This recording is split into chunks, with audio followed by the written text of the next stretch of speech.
Hey everybody, welcome back to Northernlion. Plays the Binding of Isaac AFTERBIRTH Plus. Easy wins, easy life so far. 50-50. Some of them have been a little touchy to start with. Wow, okay, well, let's... Dead 3 waves is our seed. At the risk of seeming like a contrarian, I actually think that Dunce Cap is totally fine. The P-Brain play, just checking, is to clicker Dunce Cap out of existence.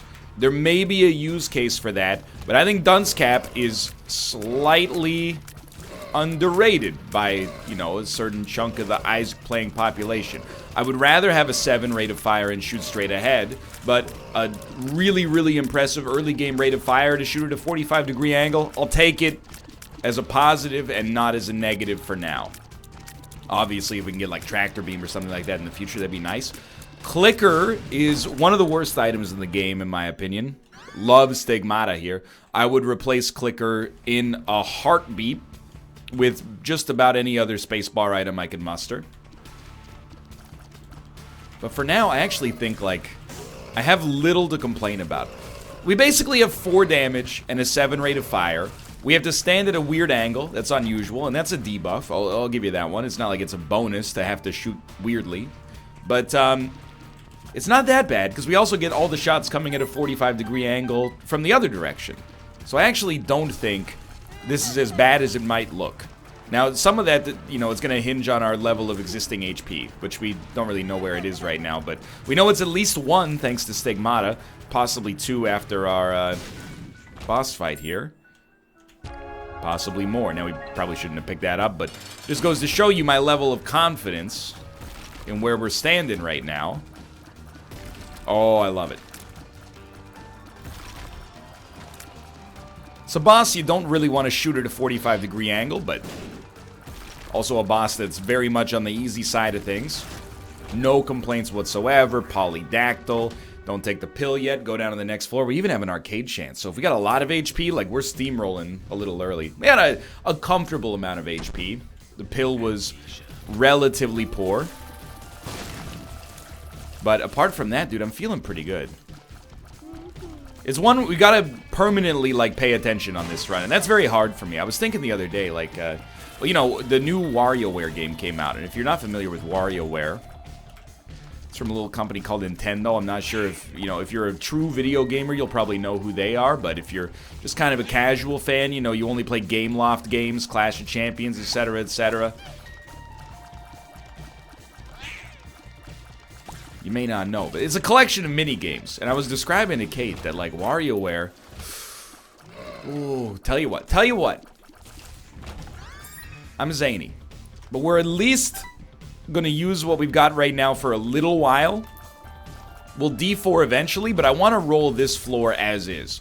And it, you know, really, let's consider the fact that we have Dunce Cap here. I'm not doing it because we're overpowered. I'm doing it because I want to make sure we stay at a baseline level of power before we make any bold decisions. We're going to get a combination of Zane and responsibility, okay?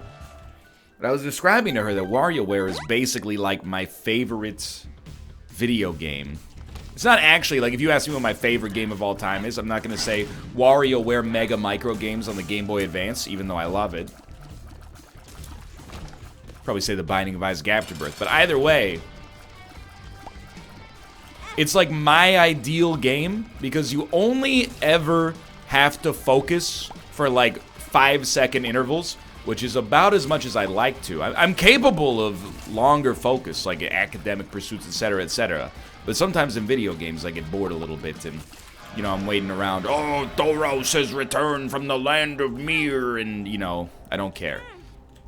WarioWare strips that all away and goes, punch. And then you look at the screen and you go, what? Punch what? Punch what? I don't know, A button. And then you punch, and then Wario goes, wah! You know, it's a dream come true. Oh, I didn't want to leave yet. Rerolled. Dude, look at this reroll, though. I mean, we have 12 damage and a lot of HP. We rerolled basically all of our good items into better items. That's absurd. It got to be said. Dead cat, also good. Why did I say it like that? I don't know. I'm so impressed my voice got stuck like this. Why do I like Dead Cat? Dude, it's a start towards getting this Guppy dream to come true. Of course I love it. Now, stop getting hit, please. But either way, 9 lives. I've instituted, years ago, the IAA, Isaac Association of America, instituted the rules for minimum and maximum Zane. This is a weird one. I'll tell you what I'm going to do. Because we're going to lose the D4 as soon as we do this. We're going to reroll once to maximize Guppy chances. Get the HP. Then we're going to reroll the whole run, as you saw right there. And you know what? I still like it. Speed's bad, but static tears up. We can live with this. What I like about this a lot is that now we're not obligated to ever reroll again. So we got our Zane out right off the bat. And it actually, again, our last run was better, but that's not really what a reroll is about. Of course, if, you know, all we wanted to do was get the best run possible, we wouldn't have done that. We would have stuck with the D4 to, you know, reuse it. But I'm just acknowledging how powerful rerolls are in general. You know, that even a bad one gives you more positives than negatives unless you get a low roll. Which, I don't think this is a low roll. It's lower than I'd like, but, you know, still pretty good. Telepills, I like it. Now, I would like some keys as well. Thank you so much. And right as soon as we get in here, we're going to grab this little haunt. Not worth anything at all. Teleport out. And we're good to go. Okay. Everything's coming up Millhouse. Admittedly, again, we did quarter our damage. We took our damage from where it was to, you know, 25% of where it was. That's okay. Static tears. Very interesting, especially as our rate of fire gets better. And still got that Guppy dream sitting out there. And now we can actually hold on to a spacebar item. Taking some pretty bad damage here, I'll admit. Anyway, what was I talking about? Ewan McGregor? No, that was 4 episodes ago. Okay. You have to forgive me, you know, the downside to having, like, a big recording day is that you don't really have time for anecdote refreshment between them. Sackhead, beautiful item. Ventricular Razor. Dude, honestly, why not, right? It gives us something to... It's a useful item. I don't use it that much, but it is useful. It's full of uses. You know, I record a lot on... basically like Monday, Friday, Saturday, which is a weird way to describe those, but those are my big recording days, so I'm safe. Don't shoot, don't shoot. Shooting here is illegal, I'm sorry. Okay, I'll be moving now.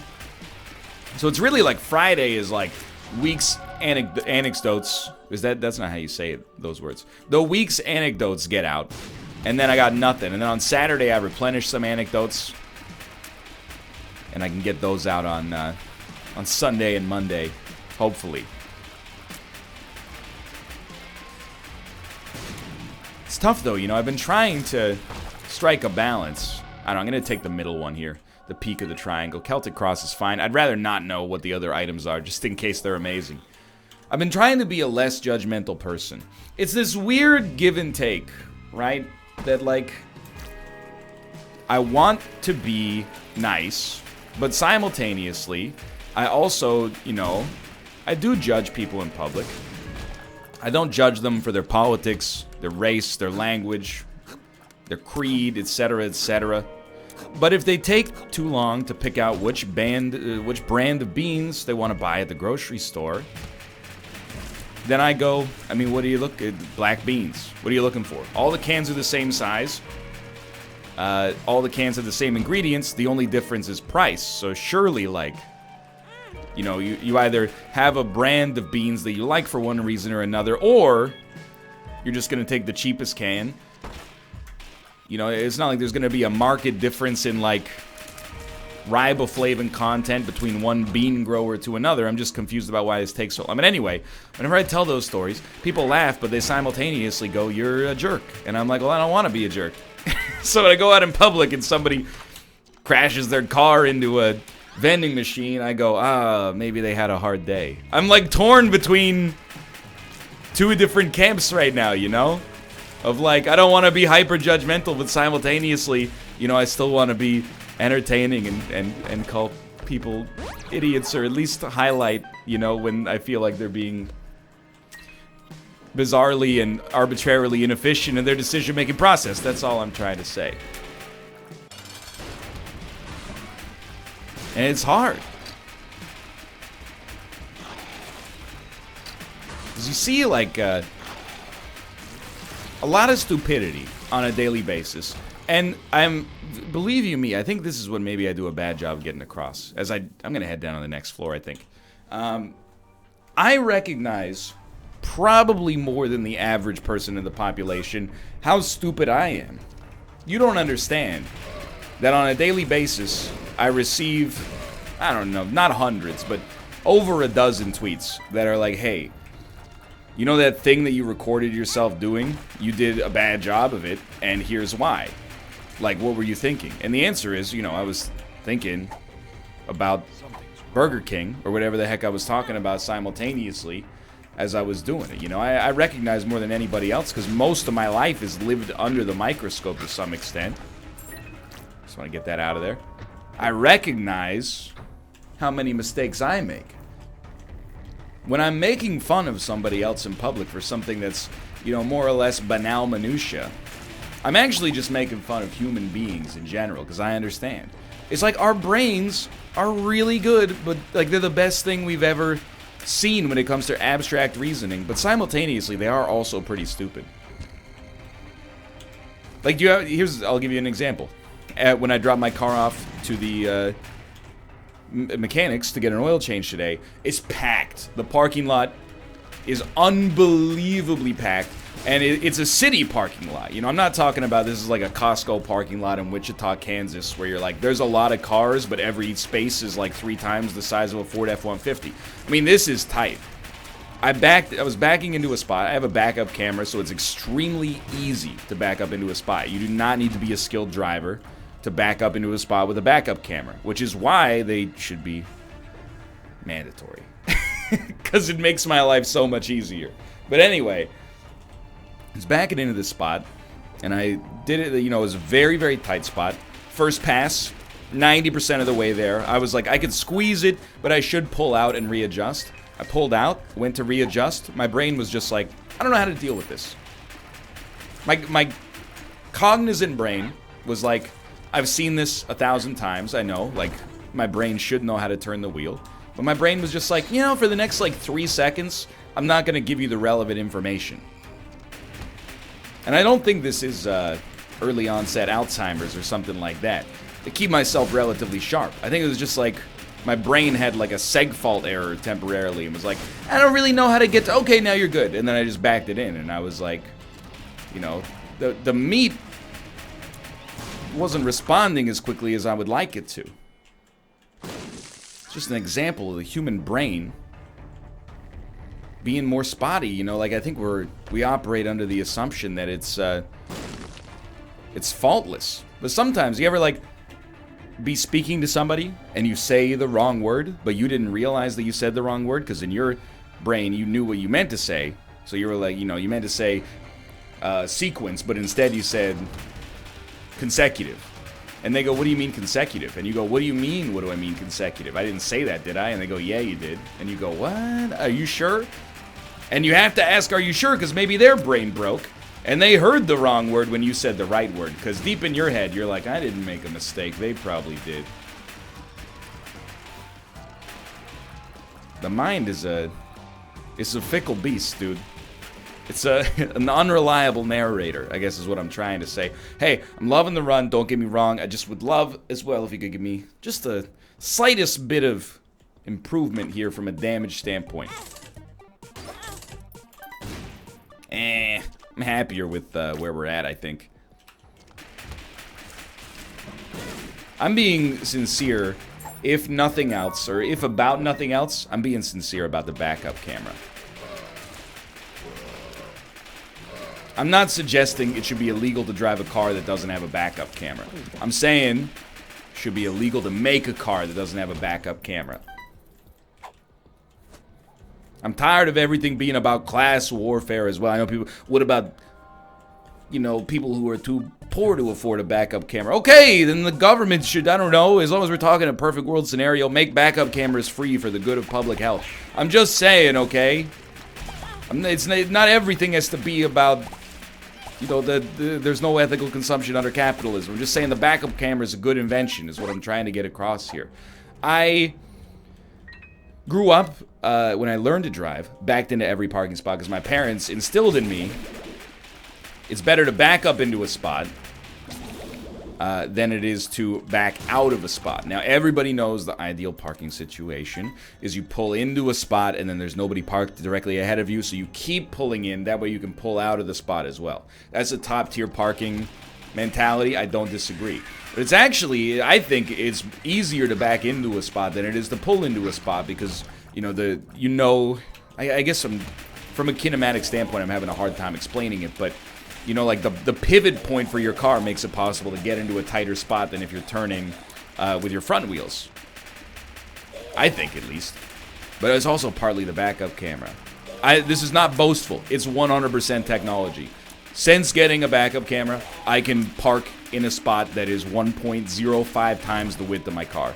Easily. As long as there's, you know, the space around to pull slightly past it, turn a little bit to the left, and then back in, no problem. If you've never done it, I encourage you. If you think backing into a parking spot is some kind of mercurial art, and there are people who believe that, I'm sure, by all means, I encourage you to give this a shot. Now, I've never used the parallel parking assist. That was very scary. I really don't want to compromise my deal with the devil chance here, because it could be very important. Parallel parking still gives me great anxiety. I will not do it on the downtown busy Vancouver streets. I would rather pay like $3 to park in an underground parking lot.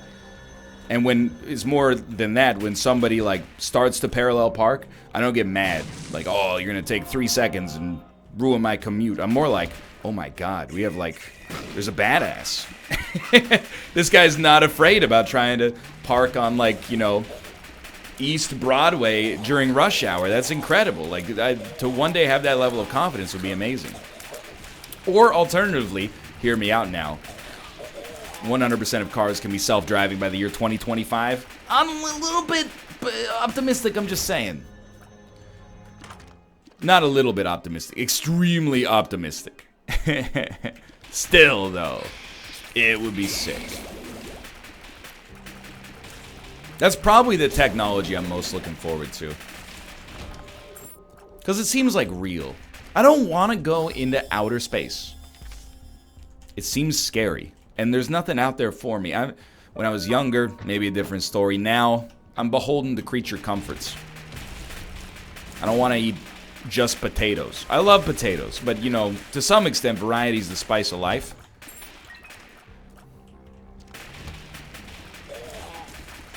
If I had to eat just any vegetable, I would probably opt for potatoes. Dude, I didn't realize. Okay, hold up a sec. This is going to be a big moment. First off, I didn't realize we had gone so quickly. I've been talking about Matt Damon here. What we're going to do... Oh, man, we really need damage. We don't have Curse of the Blind, so we're excited to see what our deal with the Devil or Angel entails. We could take either pretty easily. We're going to go to Boss Rush and take something because Ventricular Razor allows us to get out. And then we're going to continue to roll Ventricular Razor because it's totally decent. So deal with the Angel, take the Polaroid. We'll take the Mind. And we might as well fight for the Angel statue. Just trying to make space so we're not getting shot by homing shots at all times.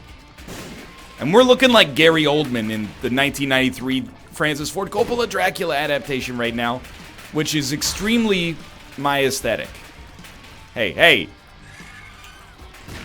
He's done it. Evil Eye actually did something, which is the first time I've been excited to have that item since like 1974, 14 years before I was born. No, no, no, no. Don't want no scrubs. Scrub is a guy who can't get no love from me. Excuse me. What the heck? How? How though? But how?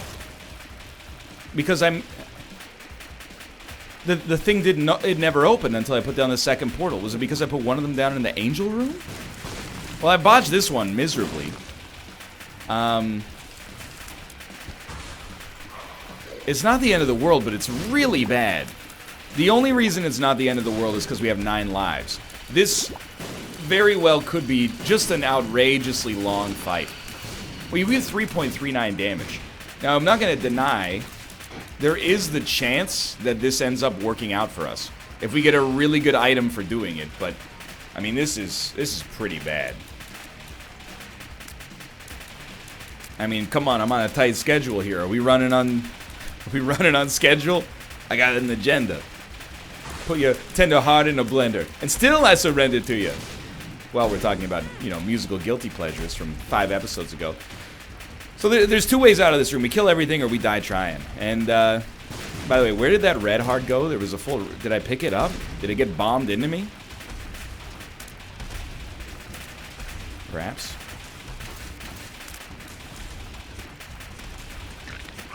Please.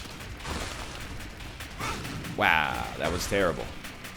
2 ways out. Oh, there it is. Okay. I mean, that's fine. We can go get it later if we really, really need it. I just wanted to know it existed. We could kill all the enemies or die trying. Right now, I'd give us like an 80% chance to kill all the bosses. 20% chance to die trying. If we died trying, and that was just horrible, obviously, but if we died trying, we're still gonna respawn with 1 HP. Now, that's not good.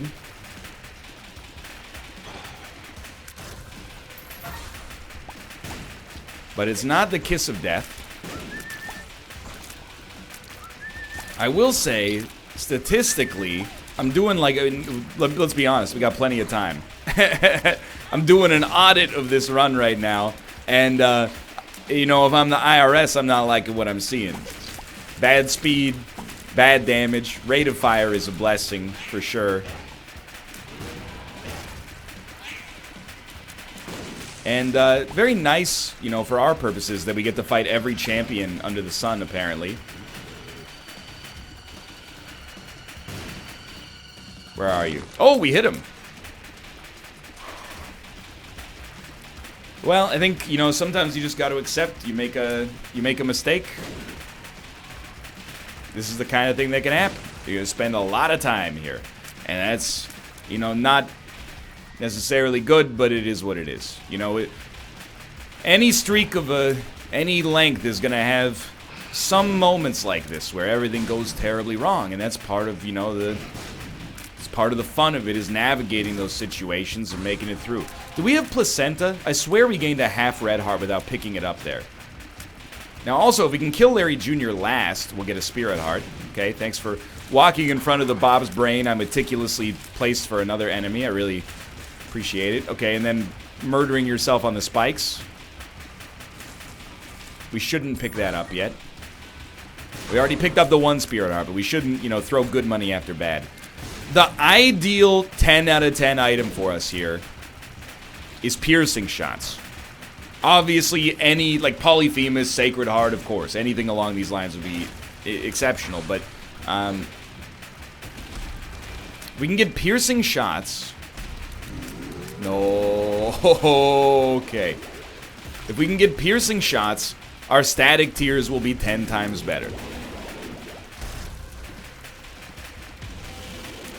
The shots after they collide with something will continue to exist. We're at 4 minutes here. I gotta be honest, this could be a 10-minute boss rush.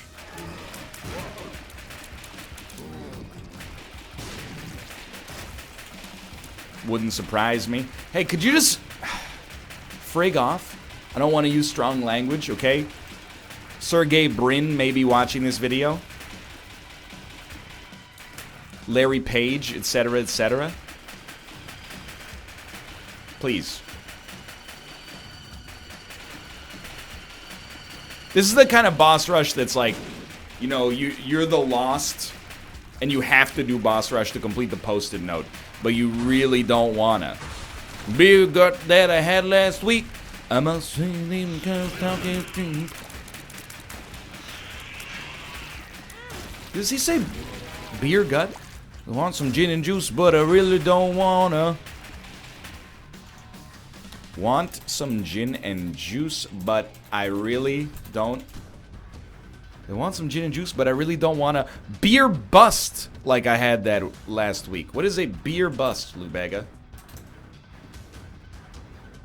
Usually boisterous party for college students or soldiers at which beer is the sole or principal beverage and is consumed in large quantities. Fair enough, you know, you learn something new every day.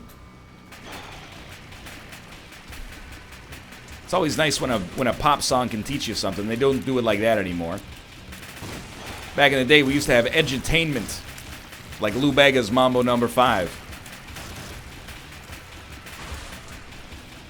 Learn what a beer bust is. By the way, if you're out there and you're going, how did he not know what a beer bust is? I just want you to accept that this is clearly a regional dialect, okay? I ain't never heard of that. In Canada, we call it a gong show. A rager is another alternative with similar connotations. By the way, we're just getting friggin' started, so... Baby, you ain't seen nothing yet. There's many bosses. I almost did forget. Please, God, be the end.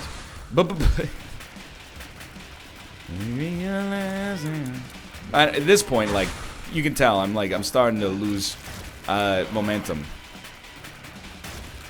Like, go ahead. I don't really care if you hit me. Oh, we're done. Spider butt.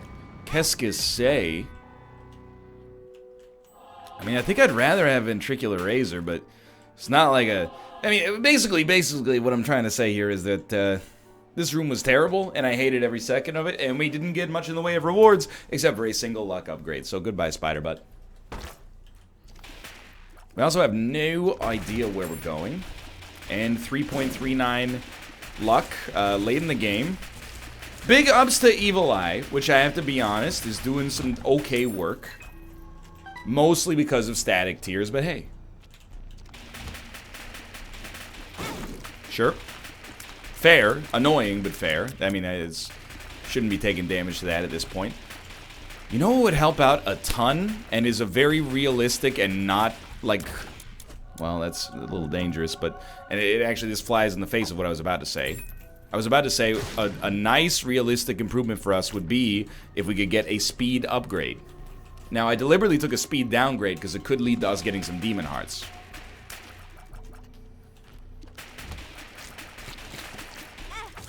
This is... Run into them. It's your only way. Demon hearts. No demos. Tinted rock. Fair. I like it because, you know, it's all about preserving the deal with the devil chance right now.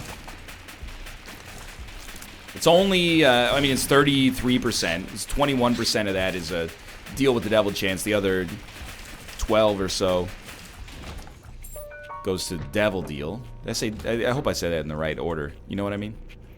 We definitely do want to go to the curse room. I don't want to sack our spirit heart to make it happen. Any chance this is a secret room? No. Depending if we get it or we get like some HP or we get some spirit hearts, we might be more inclined to go to the room. No. No, okay, well, at that point, it's my own fault. Am I really willing to sack a red heart to try it? Yes. Yes, I am. And I regret it. I regret it immensely.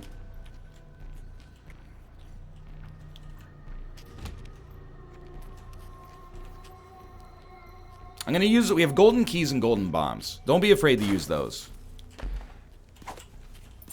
Just kind of hoping for some red hearts. It is, you know, I guess I have to admit, like, I'm kind of wishing we had stuck with the D4. I turned up my nose at the concept of it being such an easy victory, and yet, you know, here we are. Kind of wishing we had gone for the easy victory. It's the danger of getting a little bit too above your station in a game like The Binding of Isaac. You're like, oh, I don't want the free wins anymore. Give me the hard win. But the game goes, It wasn't free win versus hard win. It was free win versus loss. Is this loss, etc., etc.? I understand. Memes and whatnots. At least these rooms are easy. Still have a deal chance. It's just much, much, much lower. The deals are not the be-all, end-all. If we could just get... Well, first off, let me point out, we got the mind from our deal with the angel, but didn't even get a chance to use it because of the curse here. So that's like the first negative, but we have a chance. Just get like a tears upgrade, less so. A damage upgrade, extremely so. This is an inverted, like flipped version of our last few runs. Last few runs have been like starting 50-50-ish, getting incredible. This one started, well, incredibly, in the dictionary definition of the word. I was incredulous to my beginnings. Now it's getting a little bit spottier, but you know, you're saying there's a chance. Please. It's gonna make things difficult. Tinted rocks, super useful. Thank you so much. Really appreciate it. Give me small rock and lower my speed yet again. I can take it. If you're gonna make the run difficult, make it nearly impossible. I'd rather get the credit for being a god instead of just a good player. And I'm out of anecdotes anyway, to be honest with you. So to talk about Isaac is a merciful blessing. To play a video game in which we can talk about the game itself. I will say, like an old man trying to figure out where to line up at a hipster coffee place, I am wary of becoming lost. Is this where we order? Are you in line, or are you waiting to pick up? You're on your phone, okay, that's fine. I was just hoping you could tell me, is this a lineup to purchase a drip coffee beverage? This way, huh? Okay, thank you for your help. Genius. Genius. We're free. Okay. Don't get too bent out of shape. You're probably not going to get a deal with the devil here. I will pop the Empress for my own sanity. Evil Eye, the more the... Evil Eye just crushed him. I love it. Please, God, 9%. I pick 7. From 1 and 11, I pick 7. We got a speed upgrade. Can't deny that. And we got slightly larger as well. Not worth as much as the speed upgrade. No curse? No curse. Okay, we know where we're going. I like the way the map looks. No curse in it. Now I'm about to back it up. Okay, so we got good optics on an Angel Devil deal here. Always gotta peep this. No chance at Hush. Maybe, every dark cloud is a silver lining. Definitely do not want to do that. I don't really care about our double key room. So, your boy is thinking that I am happy to leave. Wow! Mildly scary. Like, not quite hereditary level of scary, but, maybe we're up in the village territory. Don't need keys. You gotta look. Whenever enemies line up to die to Bob's brain, you gotta say thank you like it's a McMaster and James song from the year 2001, maybe the year 2000, I can't remember.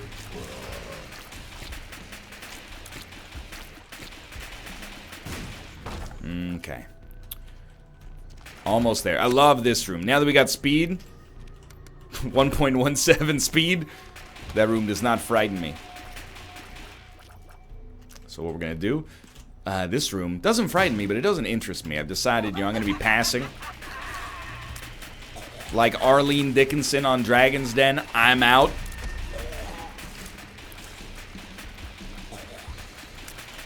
This one for my Canadians out there. Haven't watched Dragon's Den ever since they hired off-brand Jeremy Roenick to replace one of the dragons. I don't want Kevin O'Leary back. I do not like him. I think he is a bad person, honestly. Simultaneously, I also didn't want off-brand Jeremy Roenick. This rockstar venture capitalist, please just shut up, okay? You're not a rock star. Just because you play bass in a bad Stevie Ray Vaughan cover band does not make you a rock star. Okay? Now, David Draymond, there's a rock star.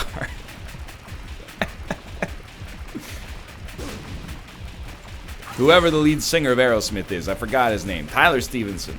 That's a rock star. Back in my day, we had real rock stars, okay? Leif Garrett, Davy Jones and not of the locker variety. Please, God. My brain is breaking. I ask you for Sacred Heart. Ooh. I mean, like, it's all kind of not that good, but Holy Grail is fine. We continue to have a, a blessed ability to have a chance to make progress, but this is certainly not a one run. The mind is finally getting an opportunity to do what it's supposed to do. And I'm just being straight up with you, okay? Like, I know it's going to irritate some people, but if I have bombs on the cathedral and I have 3.39 damage, I'm using my bombs to skip some of these horrible rooms, especially if I know where I'm going. If I don't know where I'm going, no thank you. If I know where I'm going, like, the only reason I'm doing this room is because I think if I place bombs and move around, I'll probably get hit. So we might as well take our chances, but keep in mind, we can't do this on the chest. Now, our lock stat is high enough that I expect to get some items on the chest, and if we don't, I'm gonna be cheesed. I'm gonna be cheesed up. I almost made a tweet the other day. This is a real question. Please don't make fun of me for wanting to become more sophisticated. Okay? If you're a beginning cheese consumer, is there like a guide for where to start if you want to become, more well-versed in the fromageal arts? Look, I'll consume a cheddar, a mozzarella, a jalapeno, a Gouda, a Havarti, Monterey Jack, various other, consider them common cheeses, provolone, Gouda, Brie, etc., etc., an Emmental, a Gruyere. But, I go to these grocery stores, they got all these cheeses I've never heard of before. I want to know,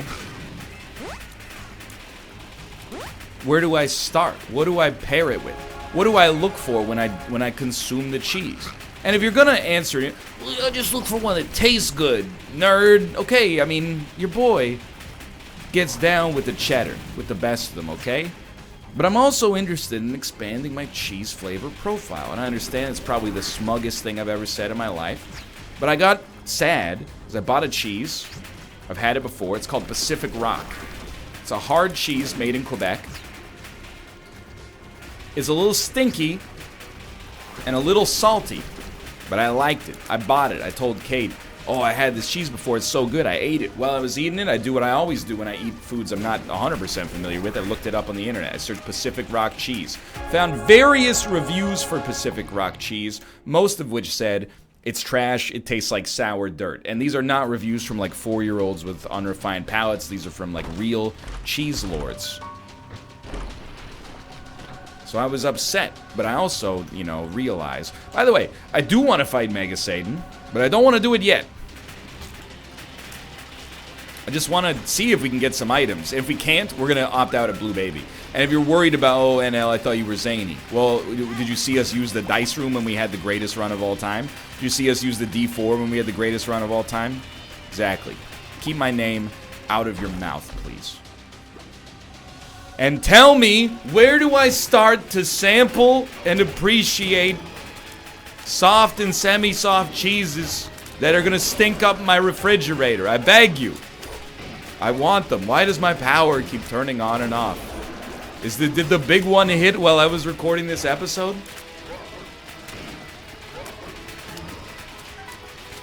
We're good. We're good.